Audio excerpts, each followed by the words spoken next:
नमस्कार। भारतिका में एक बार फिर आपका स्वागत है और आज बात एक बार फिर अरविंद केजरीवाल की। जैसा हम सब लोग जानते हैं कि अरविंद केजरीवाल अंतरिम जमानत पर बाहर हैं, चुनाव प्रचार कर रहे हैं।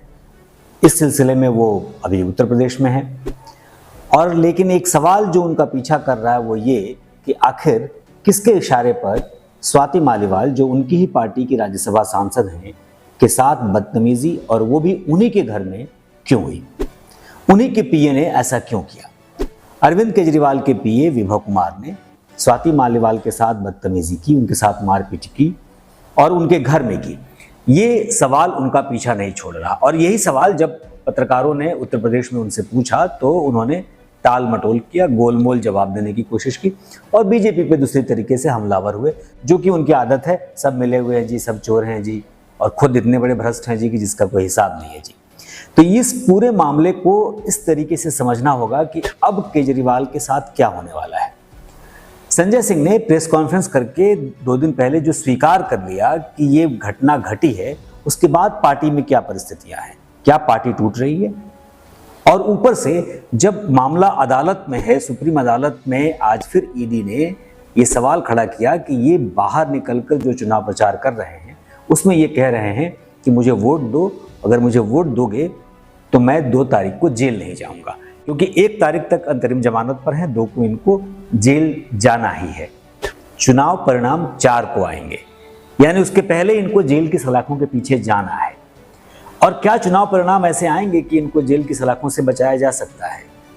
ये चुनाव आयोग की पूरी प्रक्रिया और साथ साथ अदालत के पूरे निर्णय पर सवाल खड़ा करता है कि अदालत ने जिस बात को लेकर अंतरिम जमानत दी उसके बाद ये बाहर निकलकर किस तरीके की बयानबाजी कर रहे हैं।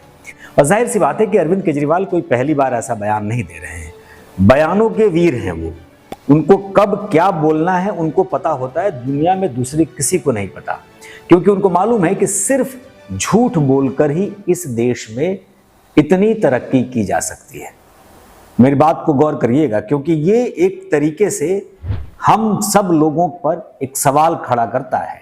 इस देश के 140 करोड़ जनता पर सवाल खड़ा करता है कि कैसे कोई एक व्यक्ति सिर्फ झूठ के सहारे एक प्रदेश का मुख्यमंत्री बन जाता है।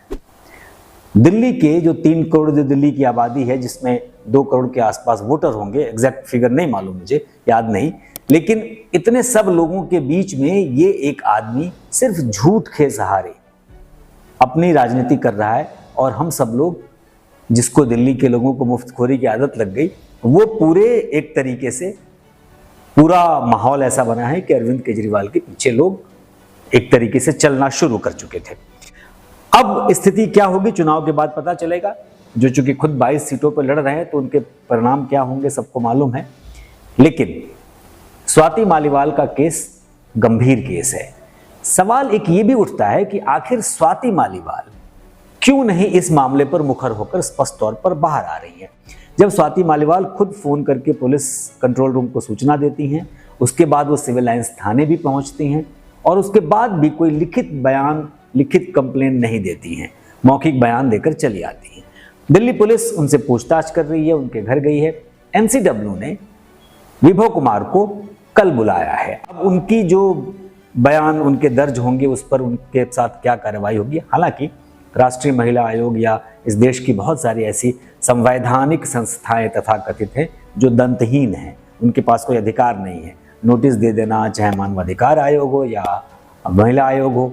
इसके अलावा ये लोग कुछ कर नहीं पाते, इनको उतने राइट्स, उनके पावर्स हैं नहीं। तो उस पूरे पावर का इस्तेमाल होकर भी विभव कुमार के साथ क्या होगा। और केजरीवाल के जो सबसे करीबी सहयोगी आज की तारीख में जो जेल से बाहर आए हैं थोड़े दिनों पहले, शराब घोटाले में ही वो भी बनते, संजय सिंह ने कहा कि इस मामले को गंभीरता से लिया है केजरीवाल ने। और उसके बाद जो तस्वीर सामने आई कि उत्तर प्रदेश ये जब पहुंचे हैं तो सब साथ ही हैं, संजय सिंह, विभव कुमार, अरविंद केजरीवाल एक ही फ्लाइट से एक ही साथ जा रहे हैं, साथ ही घूम रहे हैं। और संजय सिंह कह रहे हैं कि विभव कुमार की बदतमीजी को लेकर के केजरीवाल ने बहुत गंभीरता से इस मामले को लिया, संज्ञान में लिया है और कड़ी कार्रवाई होने का अंदेशा है। क्या कार्रवाई करेंगे भाई? खाक कार्रवाई करेंगे आप दूसरों को मूर्ख बनाने के अलावा दूसरा कोई काम करते नहीं है। ये सब एक तरीके से सबकी मिली भगत है। अब इस पूरी परिस्थिति में स्वाति मालीवाल का स्टैंड बहुत इम्पॉर्टेंट है कि आखिर स्वाति मालीवाल क्या सिर्फ पद के लालच में, यानी राज्यसभा सांसद बने रहने के लिए वो ऐसा कर रही हैं कि नहीं जी अब कुछ खुल के बयान नहीं दे रही हैं, या अंदर अंदर कुछ सेटिंग गेटिंग का मामला हो गया है, कुछ सेट हो गया है कि चुप रहना है, कुछ तो हुआ है। बावजूद इसके मेरी जो जानकारी है, मेरे जो सूत्र बताते हैं वो ये है कि अंदर खाने में इनकी पार्टी में लड़ाई बहुत गंभीर है।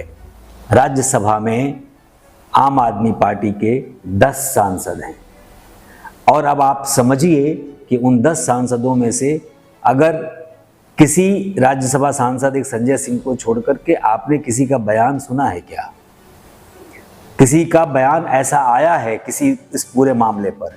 चुप्पी क्यों है? उसकी वजह क्या है?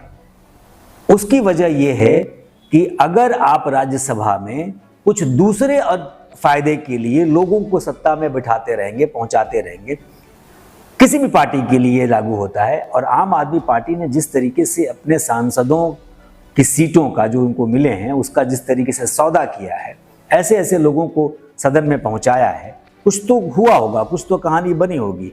पार्टी के न कार्यकर्ता हैं, पार्टी से न किसी की विचारधारा से लेना देना है, वो सदन पहुंचे, वो सब चुप्पी मारे हुए हैं। कुछ सांसद तो विदेश दौरे पे हैं और उनकी भी चुप्पी दिख रही है। कुछ इस बयान, कोई किसी का बयान नहीं आ रहा है। आम चुनाव 2024 का चुनाव, इंडिया गठबंधन एनडीए के बीच की अद्भुत लड़ाई, इस लड़ाई में कौन जीतेगा, कौन हारेगा, कौन आगे कौन पीछे, ये एक तरीके से मैराथन चल रहा है। उसमें राज्यसभा सांसद जो आम आदमी पार्टी के चुप्पी मारे हुए हैं। क्यों?